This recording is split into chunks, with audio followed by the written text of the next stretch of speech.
উঠাও উঠাও, মোবাইলের ছবি উঠাও, মোবাইলের ছবি বেটকায় বেউকুফে, ওরা হাসে, তো নিজেই ছবি উঠাইতেছে আবার নিজে হাসে, আবার মাথার টুপিও আছে। অপদার্থ কাহাকে বলে বুঝেননি? মানে আমার মতে আমি ব্যস্ত, আমার রঙে আমি ব্যস্ত, আমার আর নতুন করে কিছু জানারও নাই, নতুন করে কিছু শিখারও নাই। আমি যা বুঝি তাই তো, আমার বুঝে তো থুইয়ার জায়গা নাই। হুজুরের তো বুঝলো মুকুন শুনে। এই হলো ছেলেদের হালাত।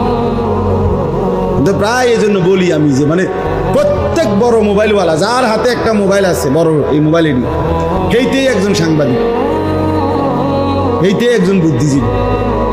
বাংলাদেশে যদি মনে করেন 5 কোটি মানুষের হাতে একটা বড় মোবাইল থাকে, 5 কোটি বুদ্ধিজীবী, 5 কোটি সাংবাদিক, এবং এই 5 কোটি মোবাইলওয়ালা দেশবাসীকে বুদ্ধি দিতে আছে, এভাবে করেন, ওইটা করেন, এখন এটা করা উচিত, এখন ওইটা করা উচিত। আর তোমার কি উচিত? আমার উচিত মোবাইল টিপা।